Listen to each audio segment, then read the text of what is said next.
It's time to get sexy, so watch Secular Sexuality Live Thursdays at 7 p.m. Central. Visit tiny.cc/YTSS and call into the show at 512-991-9242 or connect to the show online at tiny.cc/callsex.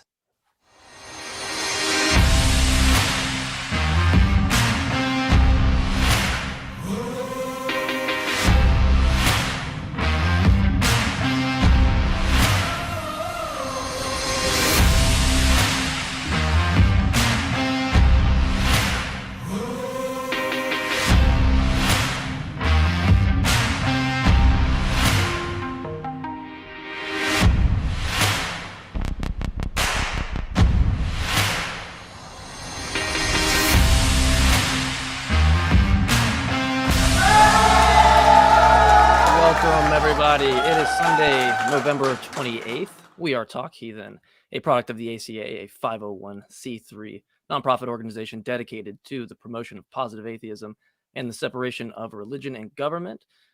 If you like what Talk Heathen does, if you like what the ACA does, there's many ways that you can support us right off the bat. You can hit the join button below the video.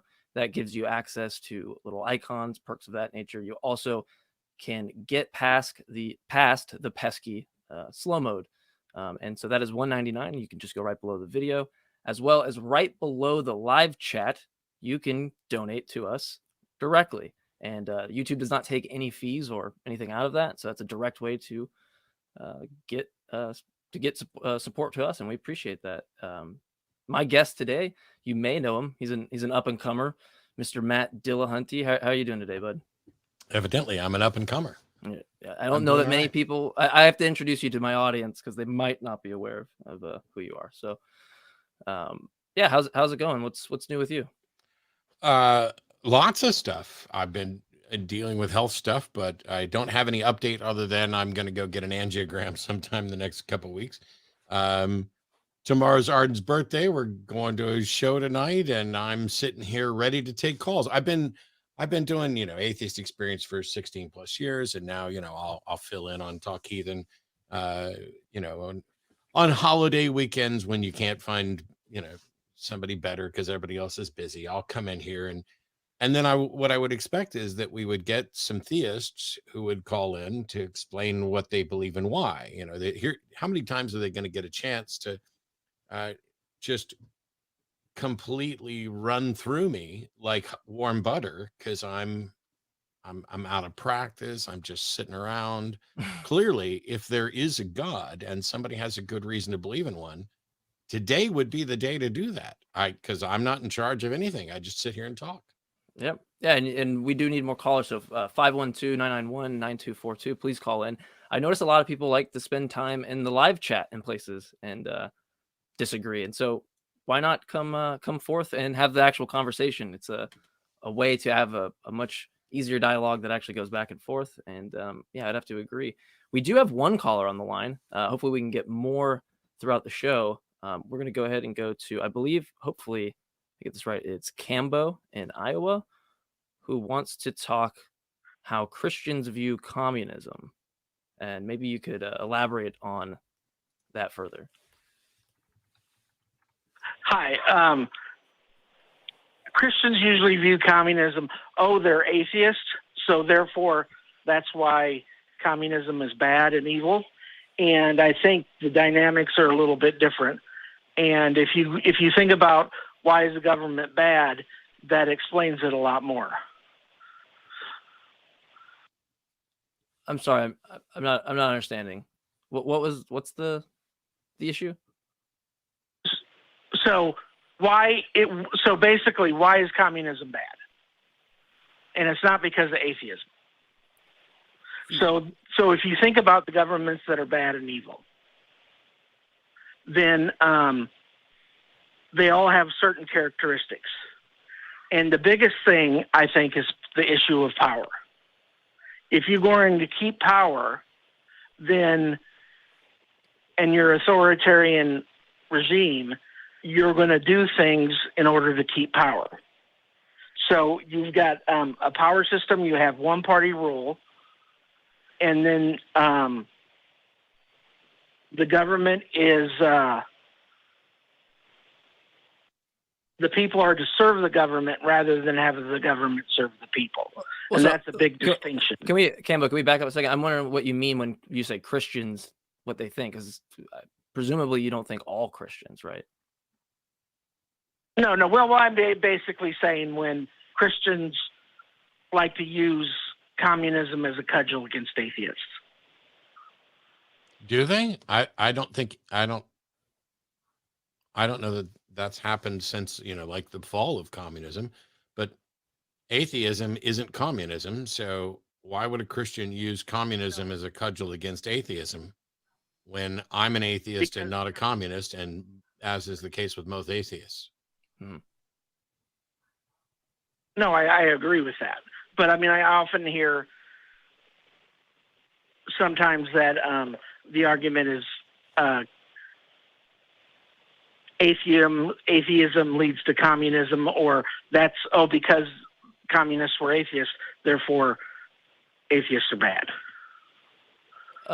Well, I guess you have to take this on an individual case-by-case basis of the person who'd be claiming that. But I would view it similar to like when someone says, "Oh, you're an atheist, therefore you must be a naturalist." It's like, well, I know people who are atheists that consider themselves non-naturalists. So, all you have to do is really just show that there's no logical entailment from one to the other. I mean, what you just described is people say atheism leads to communism. Communism is bad, therefore atheism is bad. First of all, communism isn't necessarily bad. It's a failed political system, but that doesn't mean it's necessarily morally bad. But just because atheism might in some cases lead to communism doesn't mean it inevitably does.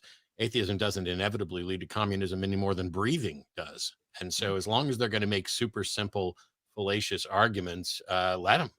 I'm happy to have easily swatted away bullshit arguments presented against atheism, because there's nothing about atheism that necessarily entails communism.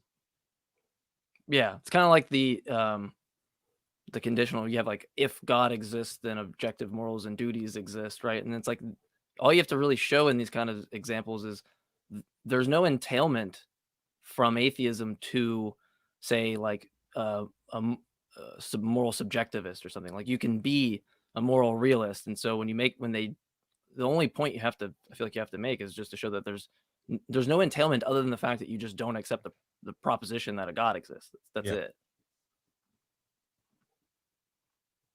Sure, I agree with that. I think, quite frankly, one of the things that instead of using communism against atheism, I think they used atheism against communism. In the 1950s, when we were fighting the Cold War of, these are communists, what did they do? Well, they portrayed the communists as filthy atheists, and then added "In God We Trust" to the money as a requirement in 1954, and added "Under God" to the pledge. This was a reaction to the fear of the godless communists, but that was because there was already a fear of the godless and there was a fear of the communists, and where these two things intersected, they got, double duty on let's pick a boogeyman to point to. But none of the arguments are good, and we settled this, years before I was born, and I'm not young.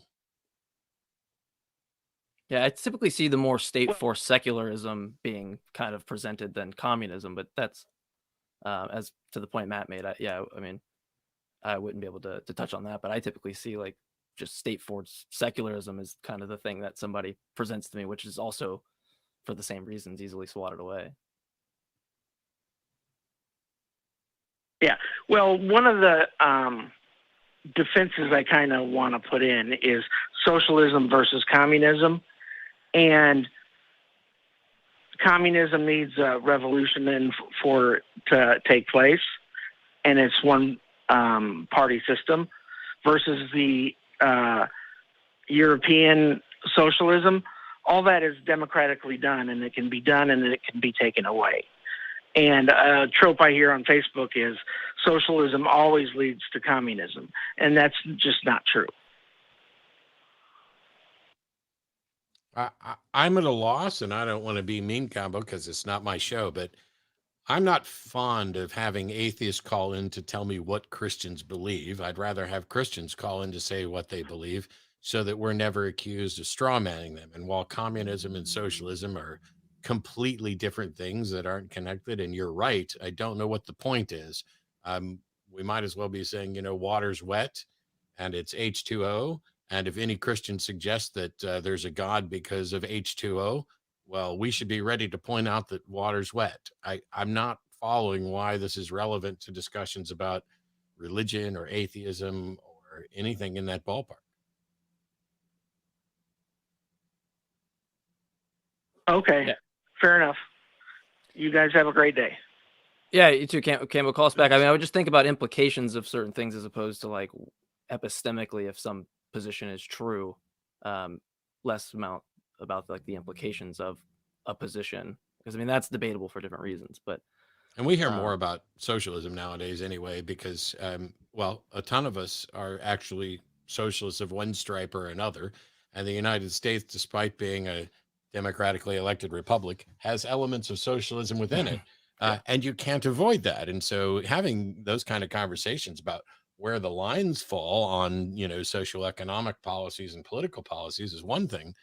But apart from the fact that there were communist regimes which outlawed religion, and it basically set up the state as the religion, the state became the equivalent of the unquestionable, God model that was controlling everything. Outside of that, yeah, I think it's more of a boogeyman than anything. Sure. Yeah.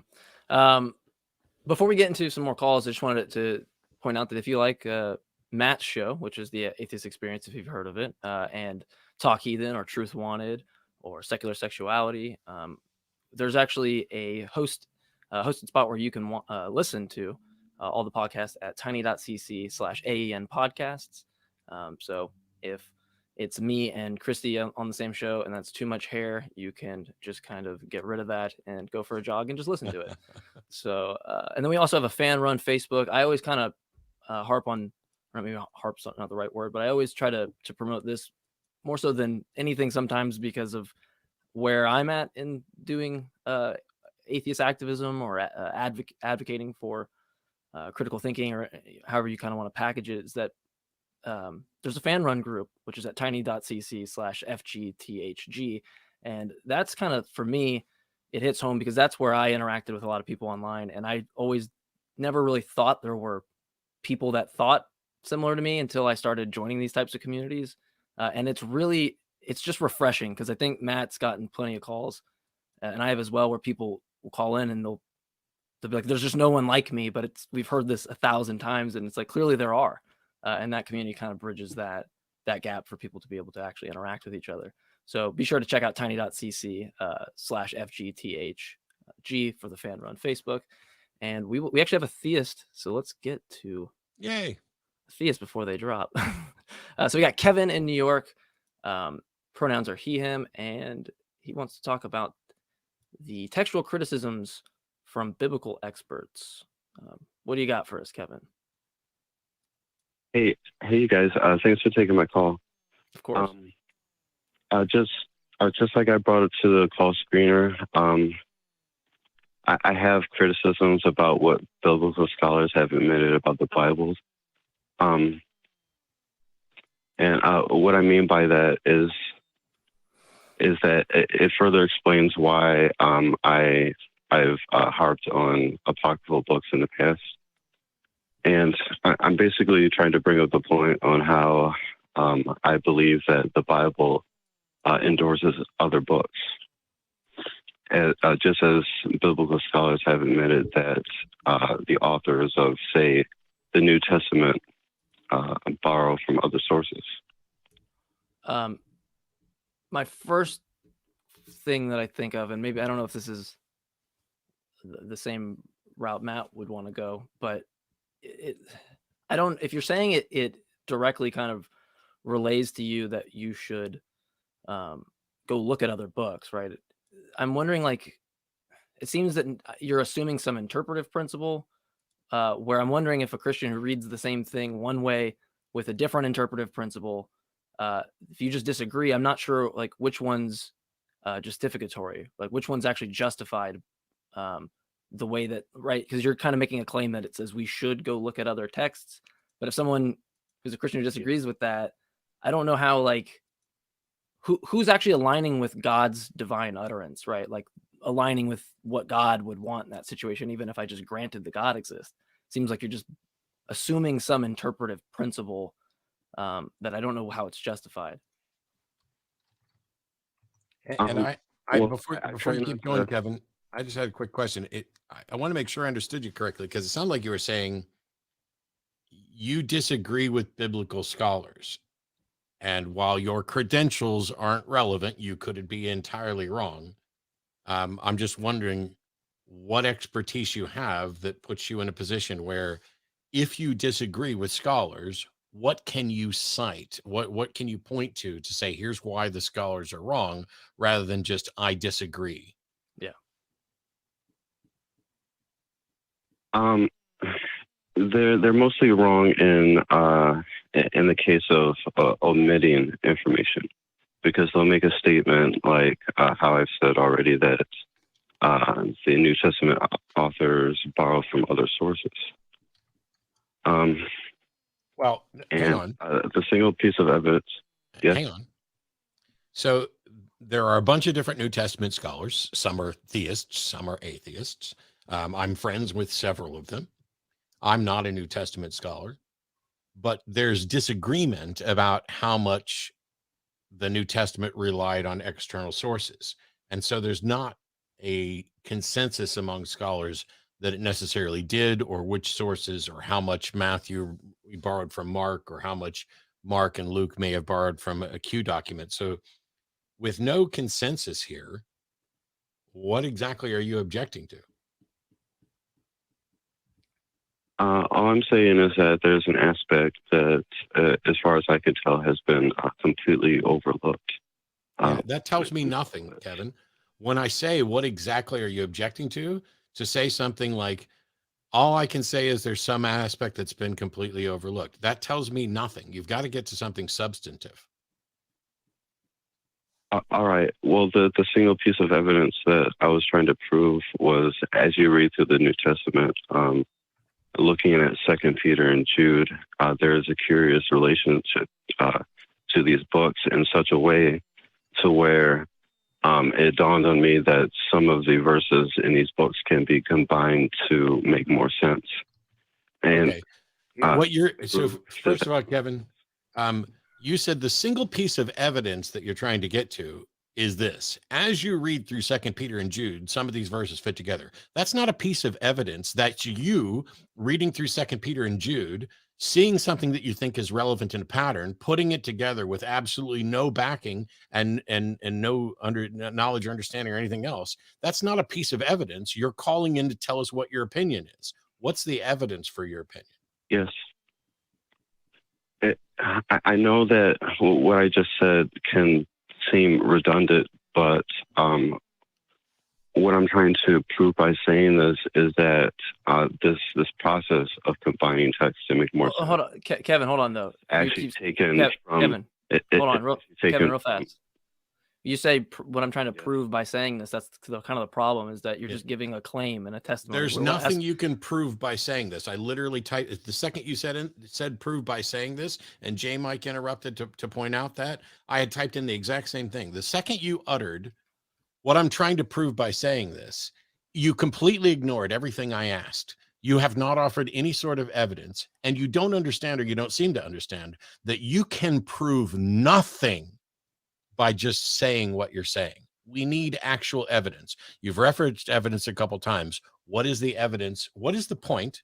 And what is the evidence for the point? That's it. Well, the evidence is basically in the style of how these books were written.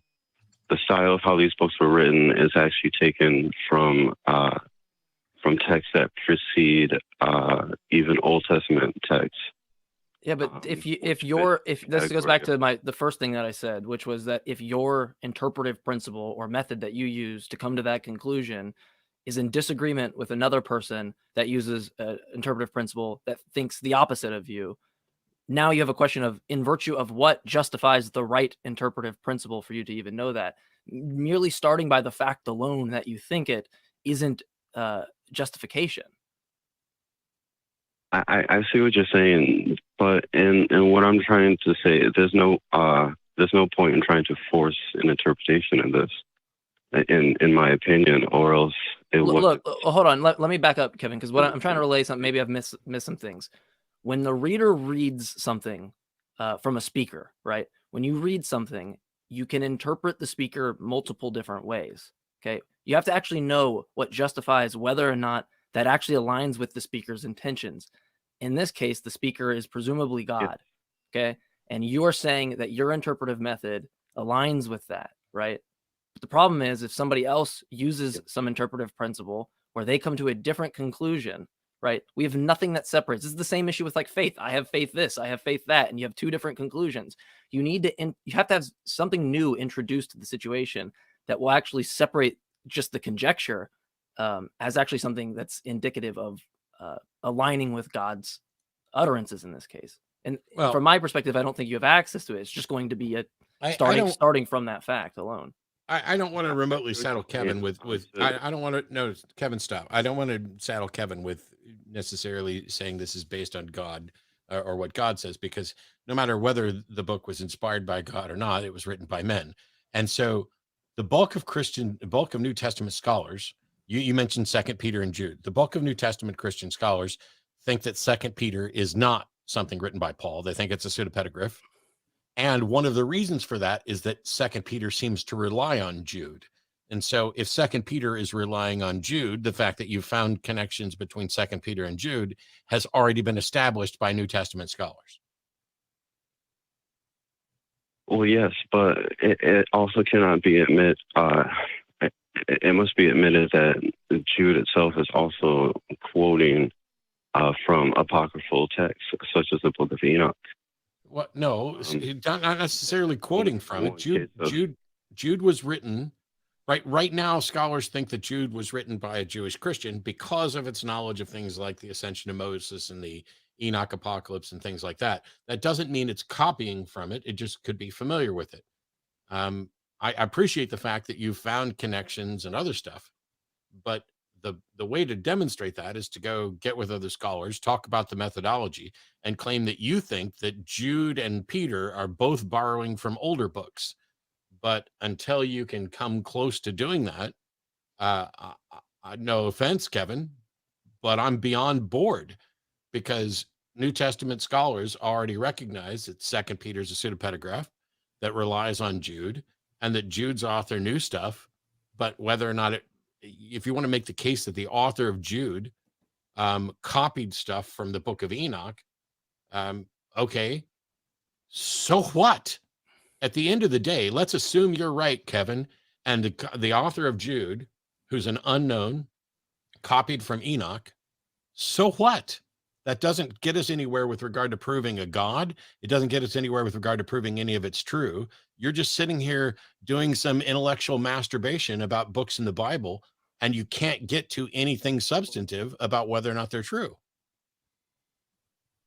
Well, no, I know that if I were to go out and discuss this with other Christians, this would be something that I would definitely argue with them about. But what I've realized is a lot of interesting points that I've taken from these other books, such as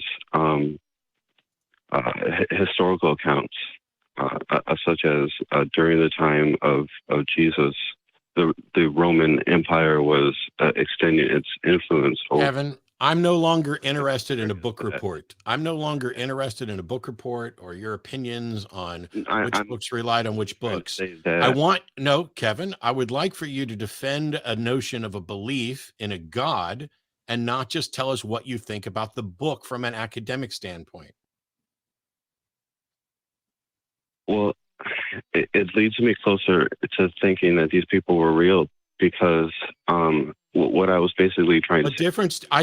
No, Kevin. It doesn't make any difference to me. Of course, books were written by real fucking people.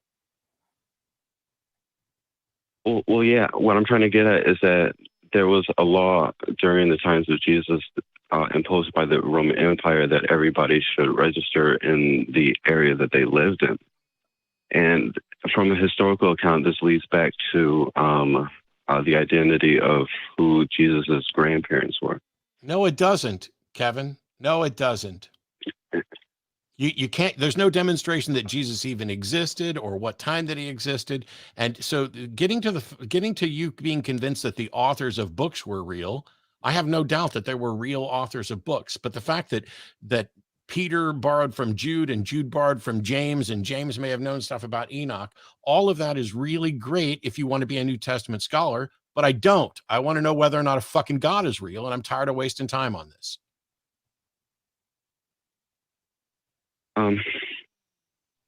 I have a lot more to say.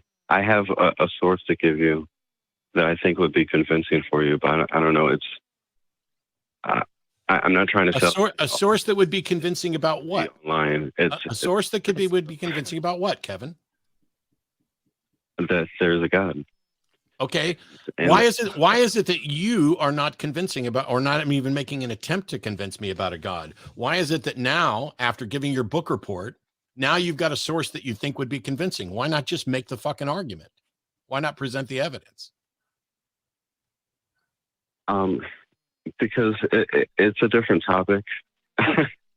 Okay. And I am trying to be convincing, but Kevin, though, I know, but you call a show where people aren't convinced of the book that you think is true, and you think by citing like consistency, or tying up consistency issues, or what some book tells you to put in conjunction with another book, like as if that would epistemically justify the belief in the first place. Like you can have, someone can have like a really bad moral philosophy and it be consistent. Doesn't mean it's like true. Doesn't mean it's like the right one, right? So clearly, like you should want to convince us of the belief rather than just this book says a thing, and I think I can tie it up pretty nicely. I don't know what damage or what motivational value that's supposed to have to a non-believer.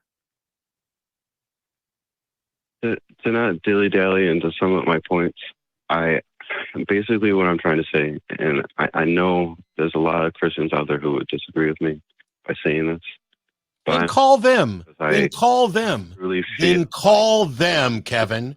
If there's a bunch of Christians out there that disagree with you, then call them, work it out, and when you guys come to an agreement about what the actual truth is, then call back. Yeah, Kevin, I'm gonna move on to another caller. I think I'd take that advice as well and call us back, and instead of a book report.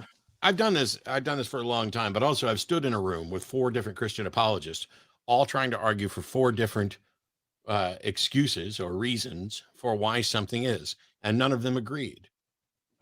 If you already know, Kevin, if Kevin already knows that there are Christians who disagree with him, why is he calling an atheist show to talk about something that neither of us, I don't want to necessarily speak for Mike, but I don't give a flying fuck about whether or not one biblical author copied from another, because that is completely unsurprising. What would be surprising for me is if you could demonstrate that none of them copied off of any of the others, that none of them were relying on the stories they heard, that all of them were in fact directly inspired by a God. That would be a case for God. Yeah, it was. It was weird with the book, the author thing for me, because it was like, it'd be a great miracle if there was a book that was not written by an author. There's a miracle. So we're gonna move on to. Well, first, let me actually make an announcement real quick that if you want to continue this discussion, I'm going to be on the Discord after show, and you can do that, or you can find the link for that at tiny.cc/ACD Discord. We'll be there for, depending on when the show ends, for about 15 minutes or so, answering questions. And then after that, at 3 p.m. Central, the flagship show of the ACA, the Nonprofits, will be airing an episode. Preach. And hopefully you guys tune into that as well. And I want to congratulate everybody for actually getting over the hump and getting them 10,000 subscribers. That was pretty cool. I think it happened during the takeover where we locked Matt up, and me and Kenneth did the Atheist Experience. So thank you for that. It was worth locking Matt up for 10,000 subs. And I probably won't welch But I did say on record that if you get to 1 million, I might cut my hair. I figured out a way to potentially make it into a wig so that, you know, I'll do the deed, but still can put it on. So if you get us to 1 million, then we'll do that. I'm going to move on to Gary from, oh no, I'm sorry. I'm reading the name wrong. Leon, wanting to explore from the UK, pronouns are he, him. I want to explore why I don't want to donate my body when I die, and also disagree with the definition of agnosticism. Sounds like we got two different topics there. Which one did you want to talk about first? Hello. Nice to be on the line with both of you. Yeah, I don't mind which. I mean, probably, yeah, the agnostic thing I think is interesting. I used to be Christian, and for a long time I was agnostic. And to me, that meant, you know, I might wake up literally believing in God, praying, going to bed thinking, no, he doesn't exist.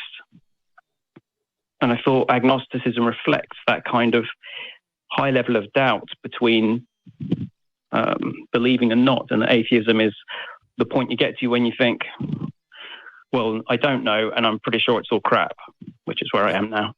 Yeah, So, neither of those are out there. particularly accurate. Agnostic doesn't mean you're waffling. Theism and atheism address belief, and Gnosticism and agnosticism address knowledge. I think in the roots, that's sort of the roots of the word. I agree, but you know, the way you know, words aren't prescriptive, and I think the way people use it is to kind of go, I am flip-flopping, and I'm not really sure, and I don't want to quite say I'm definitely yes, or definitely undeniably, thousands of people have appropriated a word and used it to mean something that it doesn't mean in an academic sense, doesn't mean in a historical sense. And so while I will acknowledge that, yeah, that usage is one of them, and I'm not going to be prescriptivist, it's not what I mean when I use the term, and it's not what academics mean when they use the term. And so I'll point out to people who try to use it that way that they're using it in a, you know, a non-standard. I would probably at some point I probably would have said wrong, but that sounds a little too prescriptivist. But the fact is, if you're communicating with people, it's really easy to sort out what they mean by just asking them. Yeah, exactly. I was going to say, I mean, that for me, it's really just comes down to what you mean. But when you use the term, like, I think it's flip-flopping, to me, that signifies I have a belief in a proposition for, like, God does exist. And then the next day I have a belief in that proposition that he doesn't, but it's underlined by the fact that you're agnostic in both those cases, right? You take the proposition God exists as a theist one day, but you're an agnostic, even though you accept the belief, right? You believe that to be true tentatively. So that, for me, that's more so how it works. This is just going to be if you're saying you're flip-flopping, then you're accepting the proposition. But in terms of justified true belief, for knowledge, you're not going to say it's justified, and you're not going to also make the declaration that it's without a doubt true. You're going to hold back and say it could not be true, but I accept the belief. So that's what, for me, I think it has more use. And I talk to a lot of people in like philosophical circles, and it's pretty, a lot of people really like the atheist means no God definition. And when I transitioned into thinking that might be a better definition, I really couldn't cash out that it was, because like Matt said, I think separating belief and knowledge, and in philosophy we do that with defining it as justified true belief or justified true belief plus, or whatever you might go down.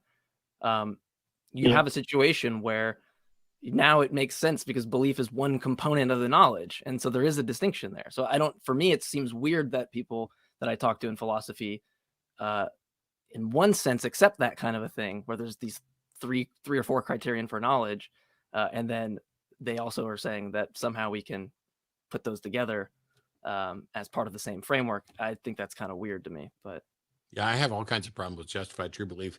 If it's not too much of a problem, Leon, I'm happy to put a pin in the agnostic thing, in that we all agree that people use it differently and we have different preferred uses. Your other point about not wanting to donate your body, I'm greatly curious about it. Yeah, me too. So, because I'll just say right now, when I die, rip me up, part me out, use whatever is useful and destroy the rest is my thinking on my body. So I'm interested in people who have a completely different take on it. Yeah, and so to me, it feels very cognitively dissonant, my thoughts, because when I think about it rationally, I want to say what you've just said. I want to say, well, you know, my body can help someone when it dies, and I'd much rather that happens than it just, you know, be cremated or buried. But then there's this other side of me that's saying, but, you know, that's all that's left of me. And I do wonder if it almost indicates on a subconscious level that I've got some belief in an afterlife, or that the body's going to do something. Or maybe it's just purely sentimental, which obviously is going to do me no good because I'll be dead. But well, the notion that there's, you know, you had said, oh, this is the only part of me that's left. Yeah, but what good is that part if it just sits there and rots away? Yeah, agreed. It's not good to you. It's not good to anybody else. So, and by the way, if you're dead, you're not going to know what happens to it. Yeah, exactly. No. Yeah, well, I agree, but which is what I find therefore very curious about my lack of willingness to just go, yep, let's put a donor card down and just say, do what you like with my body. Yeah, it's strange. It is strange because, like, right in like some, I think you're on speaker. Weird echo. If you're on speaker, take it off speaker for us. But it seems like you, you know, you wouldn't concern yourself with like some horrible event in the past that you would agree like that, you know, that's some horrific thing, but you wouldn't be like, I was concerned at the time, because there's no you at the time. So I don't know where like the concerning aspect matters, even if you agree, like, it feels weird to me now to donate something of my body, but it's like for the same reasons that you couldn't be concerned about something that reasonably you should be at the time of going through it. I mean, you're just not there. So I don't really see the connection. There's just clearly the disconnect of it really wouldn't matter what happens to you. If I was grave robbed, I don't know what it would do to me after I'm dead. I'm wondering, Leon, do you have any, like, if I don't know if you have a sibling, but if your sibling needed a kidney, would you donate a kidney to your sibling? Yes. Yeah, even while you're alive, right? Yeah. Yeah. And so for me, and I agree, not everybody would, and I realize people are going to have whatever their concerns are, but I'm like, if my brother needed a kidney, I'd give it to him right now. I certainly, and I'd probably give it to other people. But once I'm dead, it's like, I couldn't possibly justify continuing to be, well, first of all, I have no say in it because I'm dead, but I do have a say in it. And this is something that came up in a debate that I did that I think is really important and worth addressing. And that is, Matt Slick basically asked, you know, why do we respect people's wishes with regard to what's going to happen to them after they're dead if they're not going to know anyway? Mm-hmm. And the answer is because it affects their life now.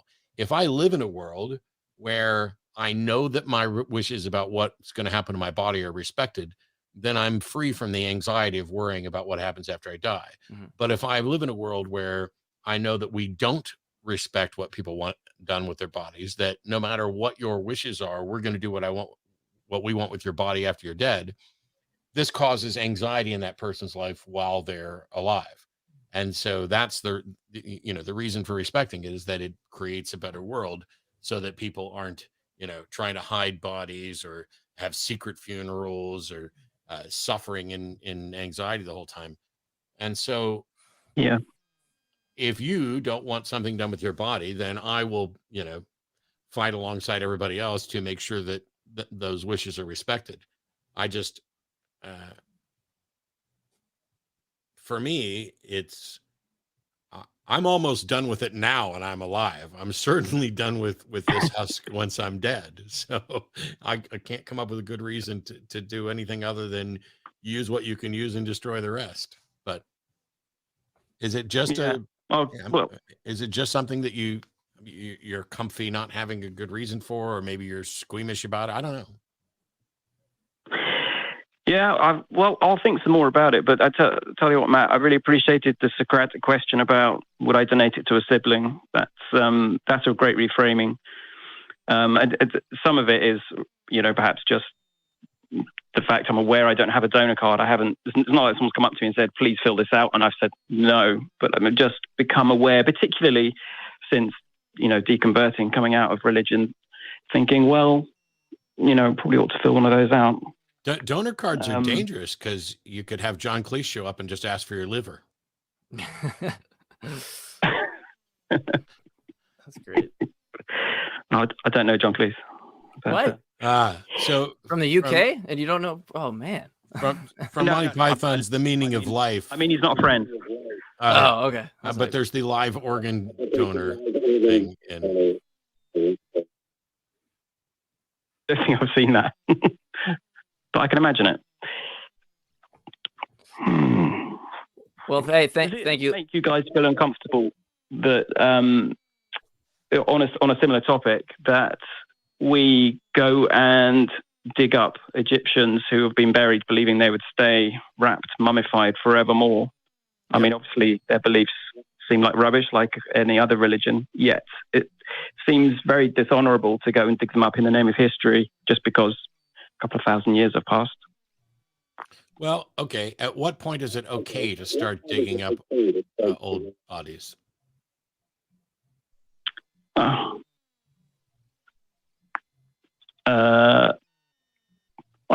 I think probably never. If they think it's it feels like an infringement of religious, right, almost the freedom of religion. A bit like what you were saying earlier, Matt, where we live our lives hoping that people will respect us, our wishes for our bodies when we die for a reasonable amount of time. But we're not gonna have to work to find a new planet to live on because every square meter of ground is covered up with a body of someone who's died in the last 4.5 billion years. That's ridiculous. And so I would argue that beyond a generation or two, I don't know that you are beholden to past generations' wishes about their bodies. I mean, it's somewhat of a special case because obviously, I presume only the Egyptian. But Leon, it's like saying there's like an entitlement to the land because you died and you were buried there or something. It seems like a really weird thing to me to like, we can't, like, this land no longer belongs to us to do as we please because like, if it is the case that we need to, right, out of utility, I think that trumps that from my perspective. But it's the only piece of land that you can buy and try to claim ownership of after you're dead is your burial plot. Every other piece of property, which we can have debates about whether or not anybody should own property or how property ownership should go, interesting discussions, but we can at least all agree that while this house and this property that I own right now, I can pass it on to my kids, but it no longer belongs to me when I die. And yet somehow the little area of ground that I put in, while I like the fact that it's my wishes are at least being respected. Honestly, I really don't care whether or not my wishes are respected because I'll be dead. But I like the fact that we've built a society that does.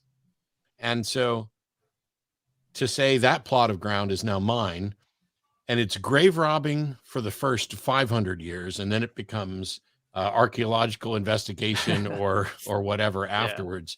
I don't know at what point that changes. But I think that there has to be a point where it does. Okay. But I don't know. I think that's a good question, though. Well, Leon, we appreciate it. I'm going to move on to other callers real quick. And yeah, thanks much. That's something I never really realized that until the call is that, you're kind of, what is the entitlement to land once you die? It's a very strange notion. And then Matt, you bring up even better point that things you actually acquire in your life, you like lose immediately. But this thing you had no part of like ever, this is yours forever. And then now there's this arbitrary line of when it's grave robbing or, checking in on history. But so we are going to go on to, if you actually don't watch all the ACA product, which you should. Here's a reason why you actually should.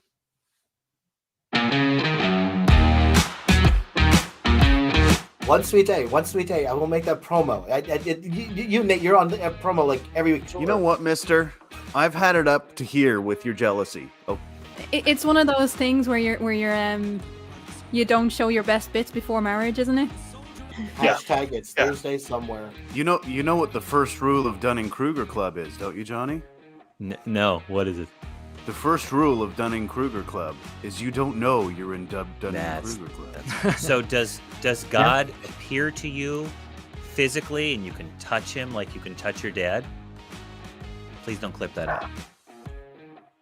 God, please tell me what I can say to explain why this book is grossly f***ing immoral so that I don't have to call into the atheist experience and look like a f***ing idiot denying what it literally says.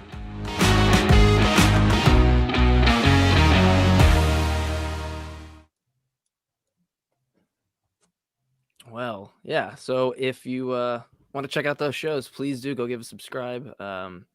Again, thank you for everybody rushing over to the nonprofits and doing such. We really, really appreciate that. And I want to give a shout out to other people that have helped support us, and that is people on Patreon. We have the top patrons of the week. As always, we have Eric Tweet, CJ Dennis, Dingleberry Jackson, Balaam's Donkey, Balaam's Donkey. I don't know if I ever say that right, to be honest. So apologies. Paul Leah, and the honorable mention is actually somebody on technically my left would be Matt Dillahunty. So thank you. So you're the honorable mention. I don't know how honorable. How did I get to be mentioned at all? That was my next question. Is how is that honorable? Or I'm gonna go ahead and move on to another caller. Try to get as many as we can in. We got Tanya in Texas. Pronouns are she, her. Do you hold supernatural beliefs other than a God belief? And mine's really simple. As someone who came out of spiritualism, whatever that even really means, no. I realized any supernatural belief I had made no sense, and I was not justified in having it, and I've abandoned those beliefs. So my answer is pretty simple. Yeah. And currently, I mean, while I'm happy to discuss it, I'd love to know what supernatural beliefs someone thinks we should believe in and why. But to date, I have no good reason to believe in anything supernatural. Sure. So that's why I wanted to talk about it a little bit, because I'm an atheist now, but I was most recently a Methodist. And even in the atheist community, among the people that I've met, I hear a lot of people talking about other supernatural things like the spirit world and ghosts and karma and ESP and having psychic abilities and, past lives, or just, things like intuition, or, having hunches, or thinking that they know things that are going to happen in the future, or even things like, crystals and rocks and energy healing. And I was just kind of wondering, if you believed in anything like that. Yes. And if you did, how would you rationalize it? And then if you don't, why do we hold on to so many of these things, I guess? Because even I have a hard time sometimes, telling myself that, no, these things aren't real, because, sometimes I want to think that I know things. And I try to talk myself out of that, but it's just hard to let go of some of those things. Well, you lumped a bunch of things in there that I don't think are all problematic, and certainly not all supernatural. Intuition is not supernatural. Someone might be convinced wrongly that it's supernatural, but we live our lives by inference and induction. This notion that, hey, tomorrow is pretty much like today, and if we, get a good understanding of how things work today, we might have a better understanding of how things are going to work tomorrow. That's how you train your gut, how you train your intuition. So there's nothing about it that's supernatural that I can see.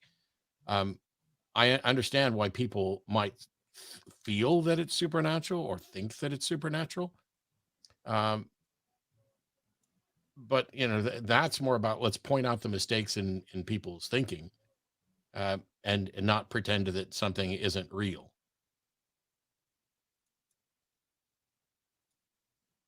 I guess I could go either way on that. I think, we have sort of an evolutionary learning that takes place that sort of, teaches us to recognize things in our environment. But I think, I hear a lot of people going a little bit further than that and kind of saying, oh, well, don't go play golf today because I have a feeling something, bad is going to happen to you if you go, or, kind of, just taking it maybe a little bit further than, what we could really, rationalize as learning from our environment. And I guess maybe I'd want to know, like, how far would you take something like maybe intuition or just ESP? At what point would you categorize it as supernatural? Well, ESP has never been demonstrated to, like, haven't even demonstrated that a phenomenon actually exists. And so the first thing you have to do is say, okay, here's a phenomenon, and it actually happens, and some people think it's supernatural. I don't know how you would go about proving that something is in fact supernatural, but the first step must be to demonstrate that there's a there, and ESP hasn't done that, despite countless attempts to test for that. Yeah, it's kind of like talking about Reiki, right? It's like, well, we know there's hands waving over people. We don't know there's an actual thing there that's even going on, right? So I'm not really sure. I mean, ESP is a testable thing. I mean, I'm a magician, and so I have a bunch of Zener decks laying around with the circle and the plus and the triangle and the square and the wavy lines and the star, or not the triangle, the circle plus wavy lines, square and star. But you can do a test like that. And yes, they joke about it in the first Ghostbusters movie, but there's never been a demonstration that a proper test demonstration that there's any sort of remote viewing or ability to communicate mind to mind in any sense like that. And so that would have to happen first before we could then say, okay, is this a natural phenomenon or is it cause supernatural? I don't know how to ever demonstrate a supernatural cause, but before we can worry about whether or not it's supernatural or natural, we should demonstrate that there's an effect.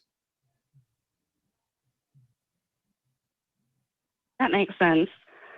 So in terms of things like psychic abilities, have you ever maybe experienced something that you can't explain, or maybe known something that you can't explain how you know it, or there's no rational reason why you would know it?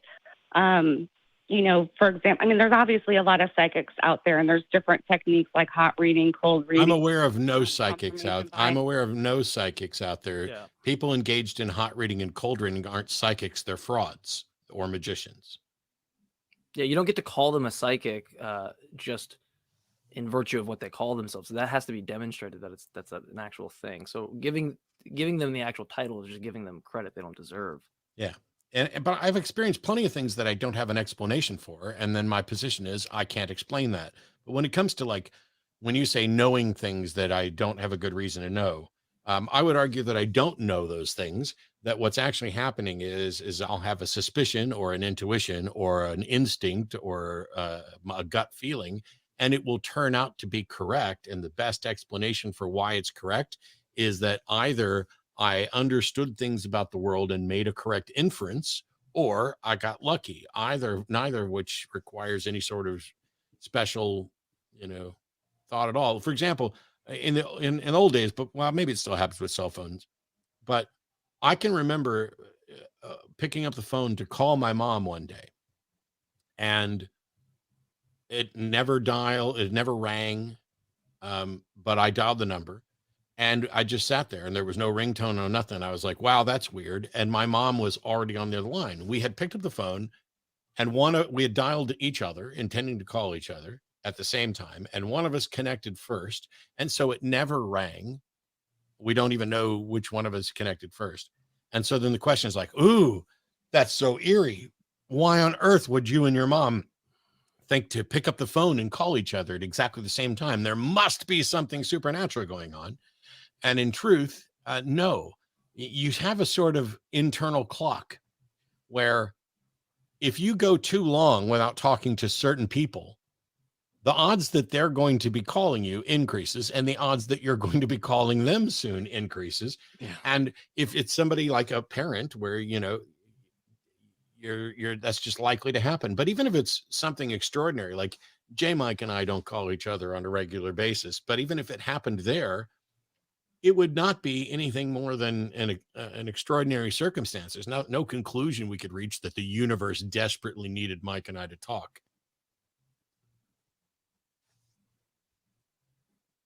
I guess the other question would be, do you hear, you know, in the communities that you're a part of with other atheists or non-believers, do you hear people talking about, you know, being psychic or knowing somebody that's psychic or, you know, having sort of, you know, extra abilities, and how do you hear them rationalizing it? Yeah, I hear it all the time. It's first off, that's just a claim that somebody makes, and anybody can make claims. The way they rationalize it is because they have really bad standards of evidence, so they're convinced easily. They don't employ a good standard of knowing things. They don't take things like epistemology seriously. They don't take things like critical thinking seriously. They're convinced under a basis, from my perspective, that would be very sloppy. And then when it comes to certain things that they also have issues with, like if I had pointed some scientific study to show why manifestation has the same exact success rate as chance, for example, right? That all of a sudden now they want the most rigorous standards to set up that's the case. But for their position initially, they don't have these giant walls of justification that they need, right?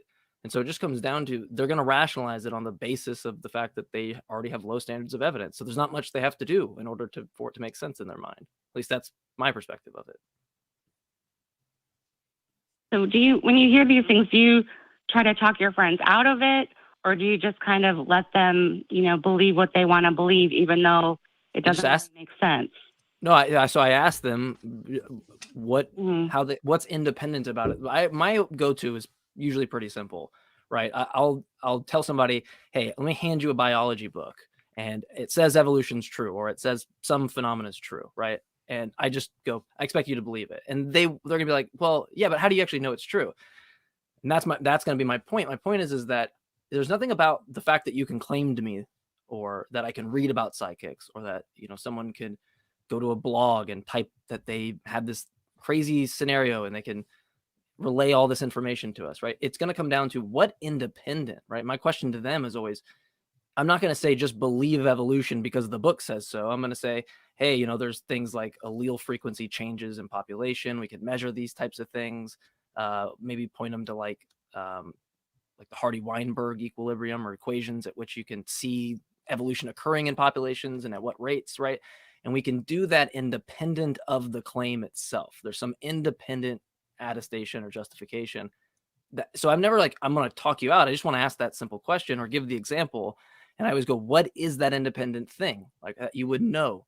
And usually they just always go back to, well, I saw it happen, right? There's nothing other than just the claim that they believe is already true. And if that sits with them, I think it'll do a lot of the work it should.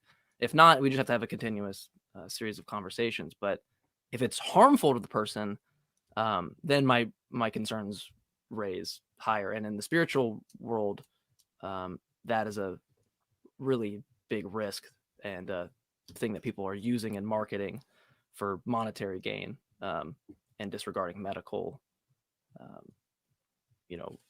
the right medical procedures in certain situations. Mm-hmm. No, that makes sense.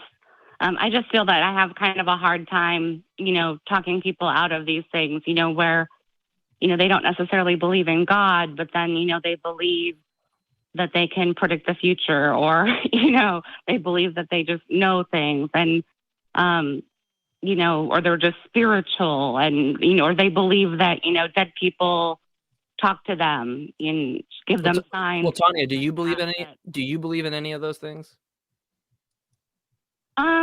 I used to, but, sort of as I progressed towards becoming an atheist, it just sort of occurred to me that, these other beliefs don't make sense. So and why was that? For the same, was it for this? Sorry, sorry, go ahead. Well, I guess it was, if I'm going to say that I don't believe in, God as a supernatural being, then, I can't really say that I'm going to, hold other supernatural beliefs. If I either will believe in the supernatural or I won't. Yeah, it's either the case that the supernatural has been demonstrated or it hasn't. And then this goes back to Matt's point of how do we even do that? And so if anybody's on that side kind of making that claim that they have access to the supernatural, well, presumably they have access to some methodology to determine it because they determined it. And so they had to utilize some methodology. If they can provide that, that's fine. Nobody's ever in my, length of asking has been able to successfully do that. So it always just comes down to the same question. I mean, how could you even determine that in the first place? Yeah. So, but it doesn't, stop other people from sort of harassing you with those beliefs either. For example, back when I was, a religious person and had supernatural beliefs, there were people around me that, that are still around me today that sort of felt that I was psychic because, things would happen or I would just know, like they'd be looking for something and I'd like randomly know where it is, or, somebody would die and I would have a dream that, about them and it would have been like when they died, just weird things that would happen that, at that time. Wouldn't it be weirder, Tanya, like my question when people say things, I've had people say similar things to me, people in like the spiritual community I was friends with. Wouldn't it be weird if we, like, it kind of goes like a miracle thing where like, wouldn't it be weird if these things didn't happen? Right? Like, don't we live in a world where you're going to have statistical anomalies rear their head at times that aren't as proliferant as other situations that are higher occurrences, right? It's like, seems like the criterion that someone in the shoes want is that you would never have coincidences or never have these types of statistical anomalies. And to me, that seems more supernatural because the natural world embodies these types of things. Yeah. Right. So now I'm in a situation where, there are still people out there that, still believe that I'm psychic. So like family members that I can't convince that will call me and be like, should I do this? Should I do that? I'm like, hey, I'm not psychic. Like, I don't believe in any of that. And I can't really convince them. So, people just want to ask me things all the time because they think that I know. And even though I tell them that I don't believe that anymore, and I think, I was just lucky, or I can't really explain how I knew those things, but, I don't think I have any special powers. I can't really stop them from, investing in this and also, sort of perpetuating it also behind my back to what like are they asking you for? Also believe in it that are just convinced, Well, they want me to like talk to, relatives that have passed on or, get messages, give messages. Why? They want me to, tell them where things are that they can't find or like read their past lives or, tell them like whether or not they should take this job or that job or something basic like, should they play golf tomorrow? Things like that. And, and I used to have a lot of luck. You have family members who are calling you because they think you're psychic and they want you to tell them if they should play golf tomorrow. Well, I mean, that's kind of a bad example. That only happened once. It happened. The fact that it happened at all, like if family members called me and said, I think you're psychic, I would say, I think you're stupid. Well, I mean, I can't really say that because, I thought I was psychic a lot of years ago too. But, now I just think I was lucky and I don't believe in any of that. So it's kind of hard to.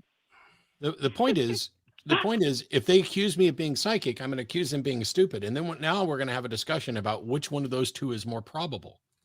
Like, first of all, I don't have, I'm probably the wrong person to ask because I don't have that many friends around me who believe in any of this bullshit and nobody in my family. And I've been on stage. I can blow people's minds on stage and pretend to do things that are impossible mind reading wise. So that's a slight advantage I have having been a magician my whole life. But to have people think that you're really psychic. I mean, first of all, I'm incredibly sad for them that they are have been bound into making decisions about what to do with their life based on the suspicion that somebody else is psychic who can talk to somebody else who's dead, and that person who's dead would actually know what the fuck they should do with their life. This is a cascade of ridiculousness. Why would my great grandmother, who knew nothing about computers now, when she was alive, why would I pay any psychic to talk to her to find out, something about a computer, or where to golf, or, where did you hide the will? Well, okay, that would be a good question to ask, except that if we could run around to a psychic and say, please talk to dead relatives and find out where they hid the will, and then you keep finding wills, that would be evidence for a phenomenon. But we don't have anything remotely like that. Instead, it's tell them I'm fine. Let me hear that they're fine in the afterlife and all the other stuff. Wow. Yeah. I can't, I'm sorry, Tanya. I can't imagine people calling me to say, I really need help with whether or not I should get this job. What do the dead people who I think you talk to have to say about it?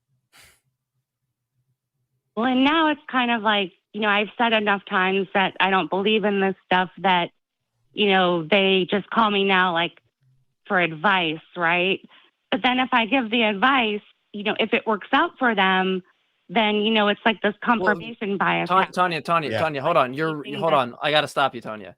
When you give them the advice, you're reinforcing that to them. You're reinforcing them to call you back and seek more advice. The only way that you stop that and have them ponder for a second of whether or not it's the case, you tell them, look, I'm not giving you any fucking advice because I'm not fucking psychic, right? That's how you squash that. Like Matt said, if my mom or my dad called me and was like, had anything to do with something like that, like I would be as explicit as possible that I'm not, and go out of my way to demonstrate to them all the things I don't know. I'd go out of my way to make myself look as dumb as possible, right? To show that there's a giant statistical amount of things there's just a giant, amount of things I don't know. And I don't know how, if I'm psychic, that I would be able to cash that out as a psychic, right? I would do anything in my power. So when you go and you start saying, well, I give them the advice, I'm hoping you're not doing that continuously. I'm hoping you're putting your foot down. I mean, it's your life and choice. I don't want to give you advice by any means, but that's more like conversations or just, talking about like what's going on in your life. Oh, I had this job interview. Oh, like, do you think my resume looks good? And you just sort of talk and, things come up. And yeah, I've had those. I don't like couch it as, like I'm telling you what to do. But, I think like sometimes it comes back to me where like they might interpret things as, maybe being guided or whatever. And then it just sort of like perpetuates itself. And then it's kind of hard as well when, I don't want to be mean to people. And, I still want to talk to people about my life and their life. And it's just hard when, you can't really like disabuse them of this idea of, that you like somehow like have these like special like abilities or knowledge that they don't have. They just sort of hang on to that belief no matter what. And it just seems like it's something that, I can't ever really get rid of.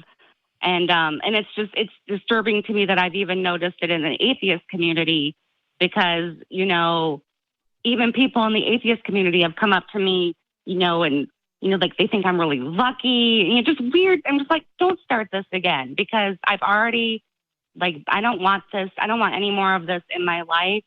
And, I'm not like everybody's guru. So it's just very frustrating, when you try to get away from it and you still can't escape it. It's just, and you don't want to be mean to people. I mean, if I wanted to be mean to people, that would make it a lot easier, but I don't want to do that. Well, yeah.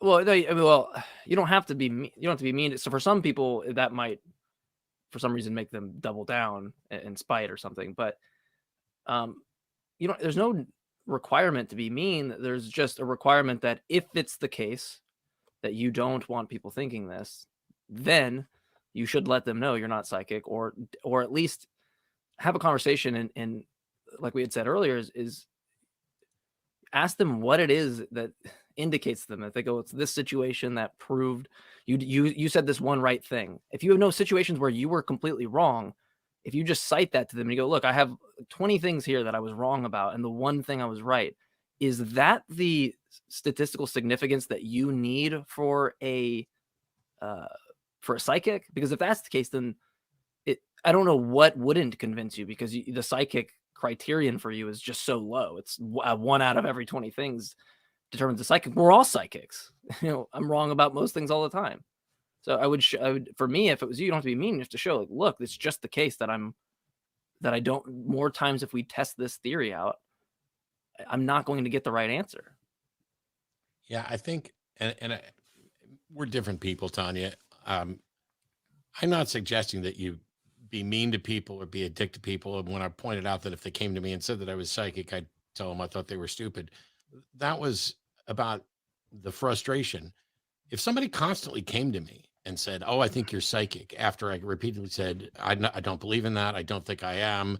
There's no reason for you to do this. I don't know, and just eventually you got to put your foot down. And it sounds to me like you like being the person that people come to with their issues. So just, if you want to be the person that listens and is listened to, and you give advice, well, it's clear you're not going to stop. So just give them the advice, and, hey, this isn't coming from the other side. This is just coming from me. And you can still have conversations with people, and they can still be interested in their life, and they can be interested in yours. I don't know what else to do about it. Yeah, there's a weird situation where that if the person that believes you, Tanya, that you're a psychic, doesn't accept you as the psychic they trust to tell them that, look, hey, I'm not, but they trust you with all the other things, there's some weird selective reasoning going on there that I'm just confused by. Why, like, the one thing of you saying, look, I don't have advice, the advice does not come from the other side or something like that, but they're prone to listening to you and taking that type of advice. That's strange to me. And for me, it raises a flag to wonder if you are indeed just more receptive of giving the advice than you think, rather than kind of putting your foot down and saying, and I don't know your situations, but that's just what I would think. Well, I am a person that likes to help people and likes to talk to people and, likes to be needed and contribute, So I think, of course I want to help people, and of course I want to, do anything I can to, make the community better, or help, my family's lives, or help whoever. I just don't want them to be attributing anything to, me being psychic or anything supernatural. And I just wish that, they would stop doing that part of it and just, treat me like anybody else. And it just seems like, it's just hard to, disabuse them of this idea, because, they have these things that they're hanging on to, and it just doesn't seem to matter, that I say that I don't believe that anymore and that I don't think I am. They have this sort of confirmation bias where, well, this and this happened this one time, so therefore, and the only reason I really even know it still goes on is because it gets back to me that people are talking about it, behind my back still, like, where it's like, well, she is, but, don't tell her, just, it's just frustrating. And I just wish that they would stop doing it and just, but obviously I would stop talking tell them, because, I still want to have friends, but just not, do it that way. maybe you should get better friends who respect you for who you are and will believe you when you tell them who you're not. And when you tell them, I wish you'd stop treating me as if I'm psychic because I don't think I am, you need better friends. I guess that's one thing I can work on. I can't really help with the family, but you're kind of stuck with them. But I can definitely work on, better. I don't know. I don't think you're stuck with family either, but I might be in the minority there, because I'm pretty sure that, I'll have whatever family around me, whether they're blood related or not. I really just do not care if somebody happens to be blood related to me. That doesn't put them in a position where they have priority over other people. Right. That makes sense. All right. Well, thanks, you guys. I appreciate it. All right. Thanks, Tanya. Hope All right. you Have a good one. Yep. Put your foot down, stand up as much as you're able to, and you got to draw lines and tell people, okay, this, I would like you to stop doing this now. It's annoying. And if you can't do that, then you're going to have to just deal with that they're not going to stop.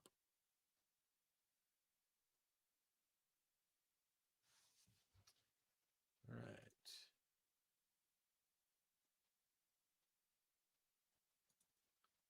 I can't hear anybody. I lost Jmike's audio, so I couldn't hear anything Jmike said. I don't know. I guess my thing got muted. Sorry. Well, I was asking you, have you ever done a show where you've had like someone come up to you and say, hey, well, I know you claim that you're just doing some kind of illusion here, but I really think there's more that meets the eyes, right? Yes. They're actually, you've had that situation? Oh, lots of times. How do you handle that then? Well, it's changed. When it first happened, I was shortly after I went in the Navy, because I went in the Navy right out of high school, and I was still a Southern Baptist fundamentalist Christian. And I remember I would do card tricks, and there were some people who grew up in an area where I don't know. I don't want to be too stereotypical, but they believed in spirits and voodoo and evil stuff. And so I would do a card trick and they would say, oh my gosh, you've got like demonic energy or whatever. And I'm like, no. And then I would show them how I did the card trick, literally expose the secret behind it. Yeah. And they would say, some of them would look at me and say, well, that's not what you did the first time. And I'm like, hang on, you're suggesting that I practiced thousands of hours so that I could fool you with dexterity. But instead of doing that, I'm actually summoning demons to do a card trick to fool you when I can fool you without it. And I just proved I can fool without it. These are people who are desperate to, they have a view of the world that's just not, they're not interested in changing it. They don't care what the truth is, and the evidence just makes them double down. And it was very frustrating for me for two reasons, because at the time I was still a Christian and I didn't want people thinking that I was running around using demonic power. Yeah. But also I spent actual time practicing. When you practice and you build up a skill, if I do that and people are like, oh, I know you summoned a demon to take your finger off. And I'm like, no, it's simple. I'll show you. And they were like, oh, well, that's not what you did the first time. I had to eventually give up. I will say that it did happen one time after I was an atheist. I did a full like 40+ minute magic show for Aposticon. And I did some impossible things, including having a prediction in an envelope on stage that was there from before the show that predicted absolutely everything that would happen. Now, it's a trick that I don't do anymore. It fails because of the too perfect theory, and I don't find it particularly impressive. But after the show was over, somebody came up and said, I don't understand. I'm confused. I'm an atheist. I'm a skeptic. I don't believe in anything supernatural. I don't think that you have special powers. And yet you just did something, and I have no explanation other than you had some supernatural power. And I was like, yeah, but I don't. And so if it's really troubling to you, I will tell you exactly how I did the trick. If you don't want to know, then you can either take my word for it that I did it through trickery. Magic is all about, I know something that you don't know, and I can exploit that to fool you. Yeah. But actually you fool yourself. And that guy decided that he didn't want me to tell him how it was done, which is good because but I've done that one other occasion when we were in Australia. We had engaged and talked to some street preachers, and I was standing there and I was talking about how the fact I was going to do a magic show that night. And we were talking about God and everything else. And he started asking me about magicians on TV. And he's like, well, do these guys have real magic powers, or is it just tricks? And I said, well, I can't tell you, because as far as I can tell, it's just tricks. I have no reason to think anybody has any magic powers. And he said, yeah, but what about like when they levitate? And I was like, you mean like this? And I walked about 5 or 6 steps away, and I levitated right in front of him out in broad daylight on the street. Yeah. And I turned around and he's looking at me and his eyes are huge and his mouth is open. And I said, remember how you feel right now, because right now you're ready to believe that I have some supernatural power, just like you think that's true for the people on TV. And he was just still kind of standing there. And so I did it again, only this time I did it next to him where he could see what I was doing. And then he went, and I was like, no, that's, don't you remember how amazed you were just a second ago? Yeah. And it turns out it's a stupid, really easy thing that should not have fooled you. It's not much better than that.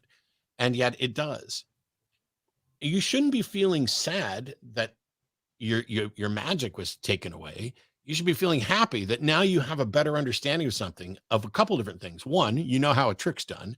Two, you know how you were fooled and you know how it feels to be so completely fooled, and then turn around and find out, oh, I was just wrong. It's one of my favorite things about doing magic is watching how people think and being able to engage on that level. I can't wait until this freaking pandemic and Omicron and all this other stuff is gone so that I can go back out on tour with the Magic and Skepticism show, because there's valuable lessons and it's a lot of fun. Yeah. And it seems like it'll, if anything, right, another benefit is like it adds into like inductive assessments of the world. You could just, trickery is something that I've now come across. And so things that I believe could possibly be under the same domain. And so let me see if we have one more caller. We got Christina in Louisiana, and I'm a little skeptical on the tag here, but I will put them on. And what do you have for us? Yes, I've been listening to Matt Dillahunty for 3 years, and I'm an atheist also, or a humanist, whatever you want to call me. But I was born a Catholic, raised a Baptist, became a Pentecostal, been homeless since 2013, been abused, been raped. I can read minds. I have the gift of healing. I've brought people back from the dead. Is there any other questions? Well, we hadn't actually asked any questions yet. I'm sorry to hear about the unfortunate parts of your circumstances, but what do you mean you can what do you mean you can read minds and raise the dead?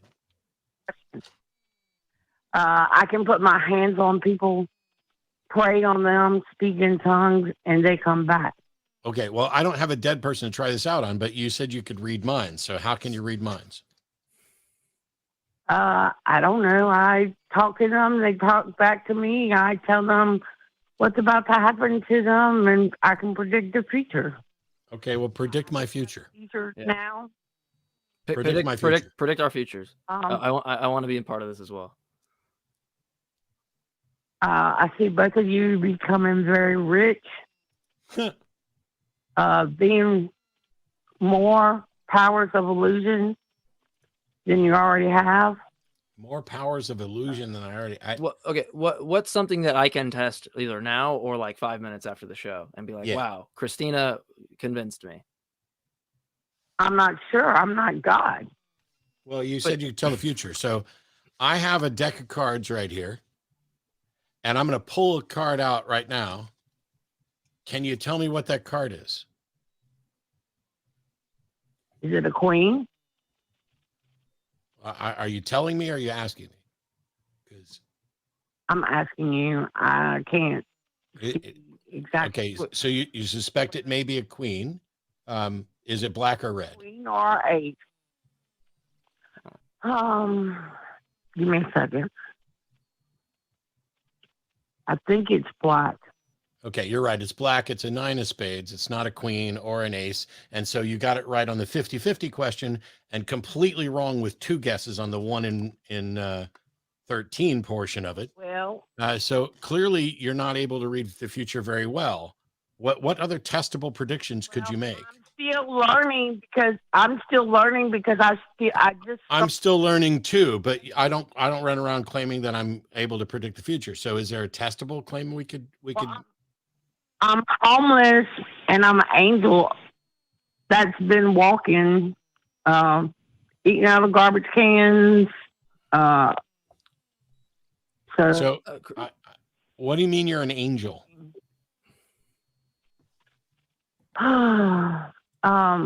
Like I said, I was born a Catholic. I've always been a Christian. I went to Bible college. I went to nursing school. I loved my ex-husband for beating me. And I was homeless in Baton Rouge for 3 years. I had a woman cheat me from 3 feet away. The bullet did not pass through my body. And I seen an angel. So, but you said you're an angel. I call myself a homeless angel. Okay, but The so Bible you're not really an angel. I consider myself an angel. The Bible What? says there are angels. Well, I thought you were an atheist. I am an atheist. So you don't believe in God, but you believe in angels because the Bible says so, and you don't think you're actually an angel, but you call yourself an angel. Yes.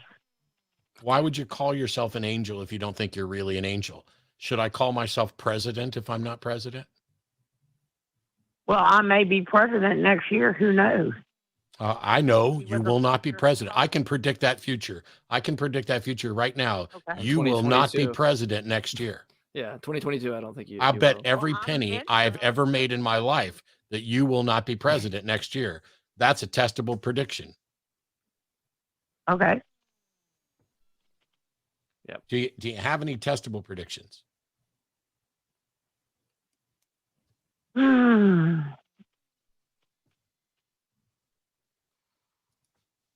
I'm not seeing anything right off at this hand. Oh, Yeah, I see we'll my have to- daughter having a child within 2 years. Look, You see Christina- what happening? My daughter is about to have a child within the next 2 years. Okay. Well, Christina, we're gonna let the call go. We appreciate you calling. We're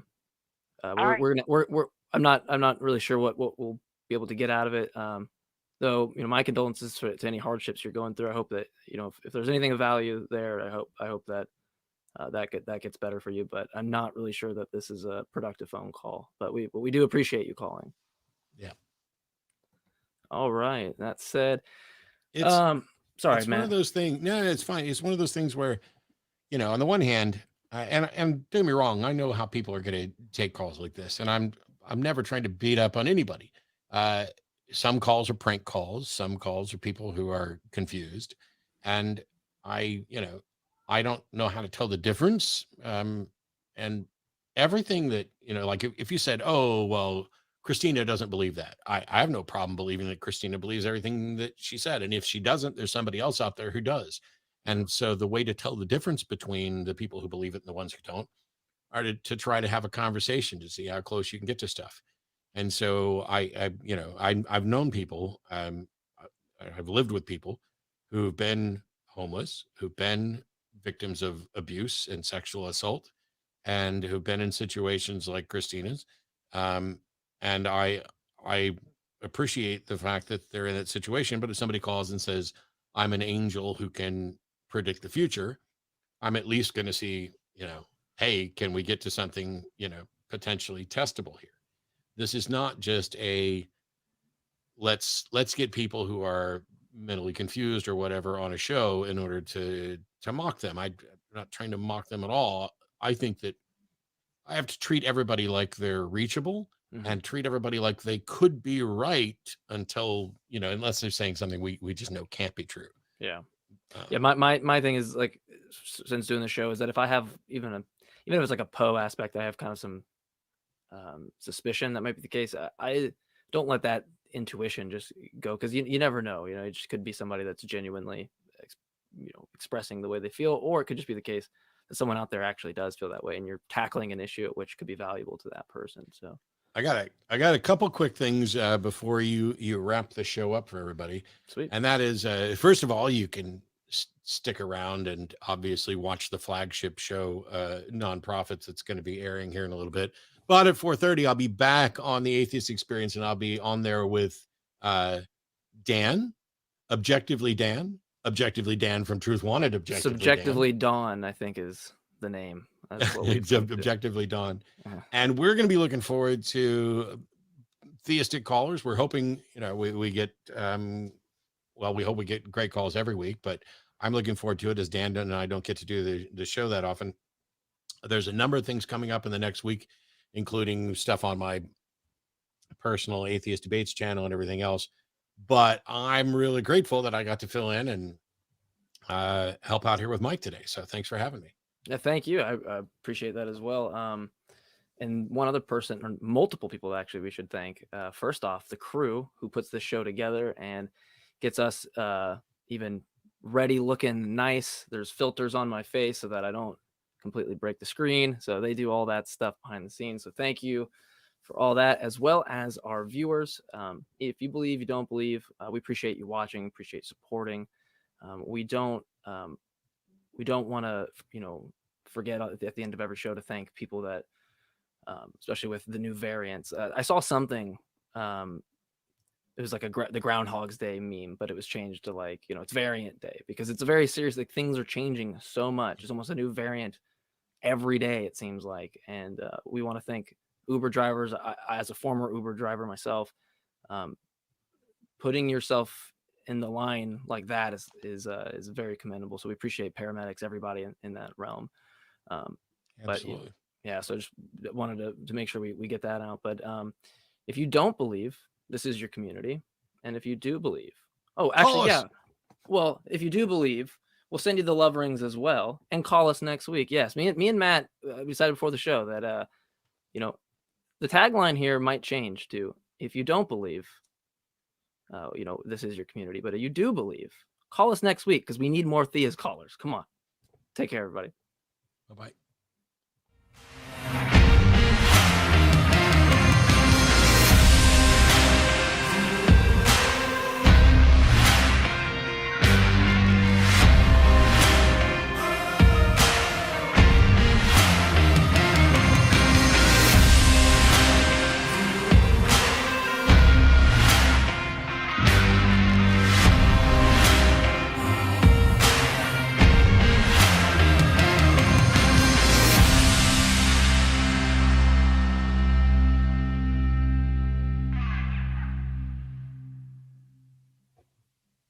We want the truth, so watch Truth Wanted live Fridays at 7 p.m. Central. Visit tiny.cc/YTTW and call into the show at 512-991-9242, or connect to the show online at tiny.cc/calltw.